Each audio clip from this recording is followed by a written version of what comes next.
Саламатсыздар ма студенттер? Бүгінгі онлайн сабағымыздың тақырыбы қойлардың цинурозы.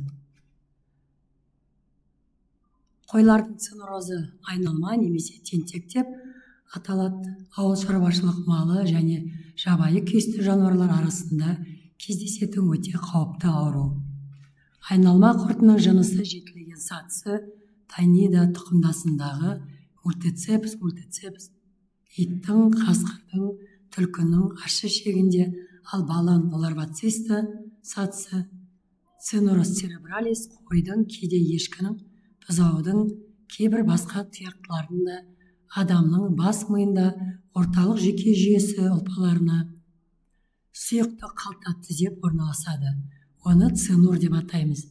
Қой цинурозы Қазақстанның қой шаруашылықтарына жиі кездесіп, көптеген экономикалық зияны тигізеді.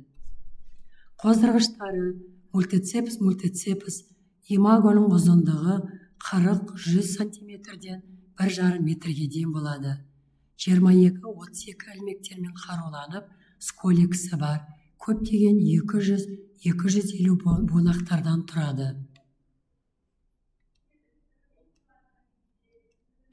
Тіршілік кезеңінде даму циклы дефинитивтік иелері ит пен қасқырлар және аралық иелері қой және өзге тұяқты жануарлардың қатысуымен өтеді. Иттер мен қасқырлар жетілген мультицепсті тасымалдап, күн сайын қиымен бірге сыртқы ортаға 10-20 жетілген таспа құрт буындарын тастап отырады. Әр буынның әрқайсысында ішінде 50 мыңға жуық жұмыртқалар болады. Бұл буындардың өзінше қозғалу қабілеті бар. Қозғалған кезде жұмыртқаларын айналадағы қоршаған ортаға шашады. Қозылар цепен жұмыртқаларын немесе онкосфераларын жұтқанда цинурозбен зарарланады.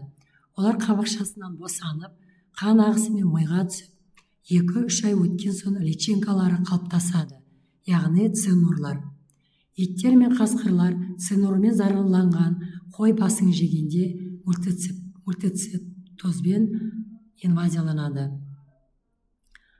Яғни ет қоректі жануарлар, ет қасқырлар қойдың басын жегенде жарамсыз деп лақтырып жіберген қойдың басын жегеннен жаңа мультицепспен жұқтырады.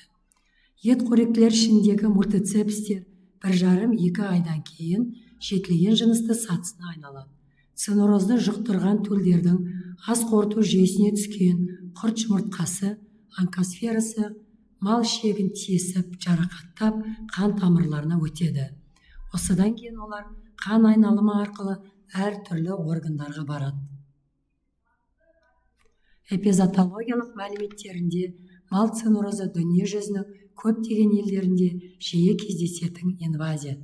Қазақстан, Түркмен, Қырғыз, Солтүстік Кавказ, Орта Азия, Украина, Закавказье және тағыда басқа қой шаруашылығы дамыған аймақтарда өте кең тараған. Цинурозбен көбінесе 2 жасқа дейінгі мал ауырады. Ересек қойларда кем кездеседі. Қойлардың цинурозбен зарарлануының негізгі көзі иттер, қасқырлар, басқа да жабайы жыртқыштар. Патогенезінде паразиттің қойлар организміне келтірген ең басты патогендігі механикалық әсері.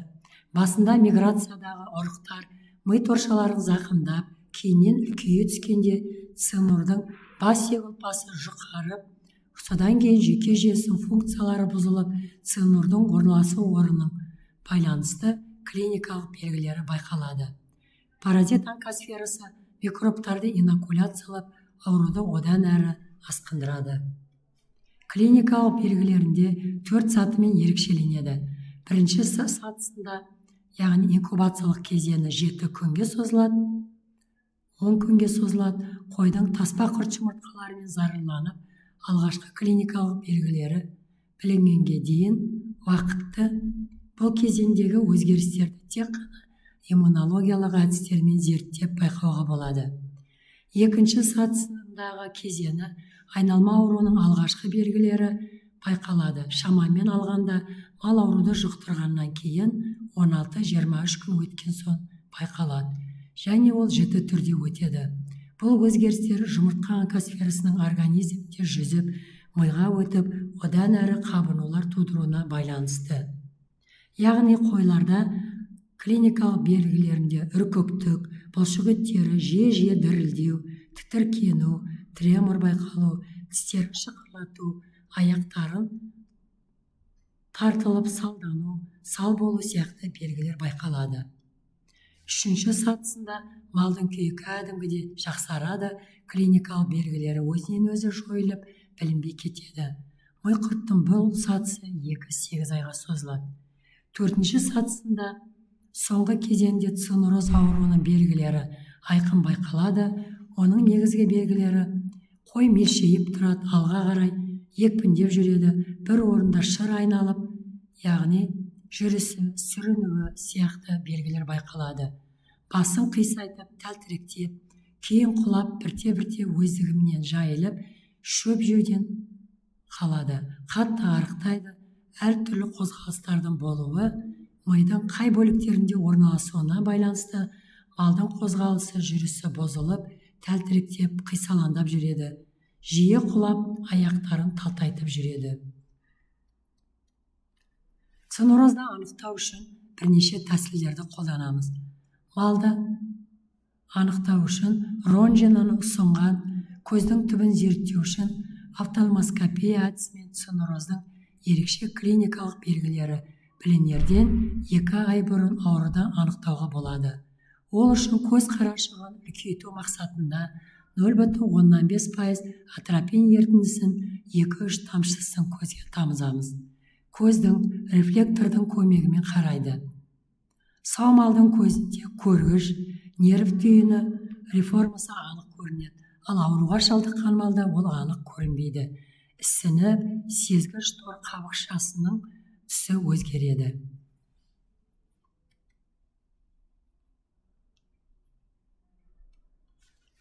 Патанатомиялық өзгерістерінде аурудың алғашқы кезеңінде өлген қозының бас сүйегінің жарып, миын тексергенде ми қабығы қызарып тұрады.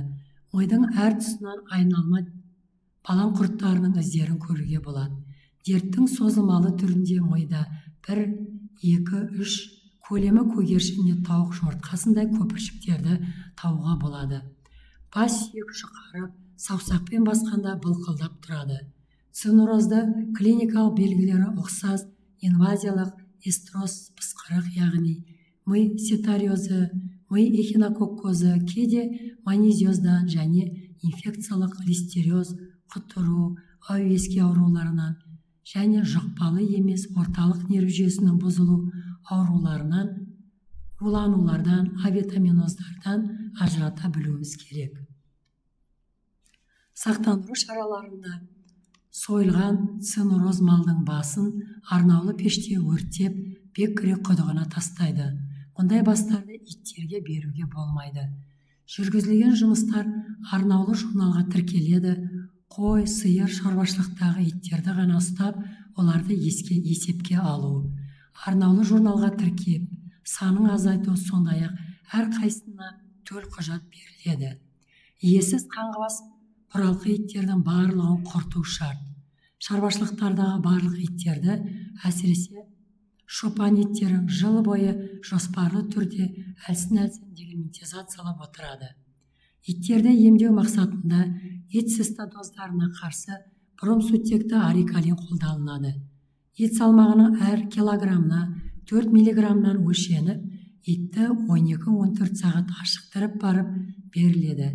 Және дранзит, празиквантел, праванол препараттарын бір таблетка 10 килограмм салмаққа есептеліп, аш қарынға ішкіземіз.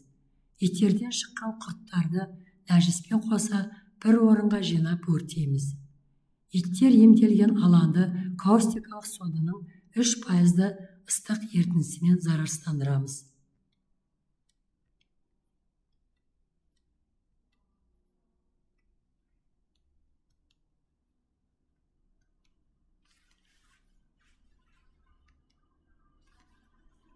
Назарларыңызға рахмет, сау болыңыздар.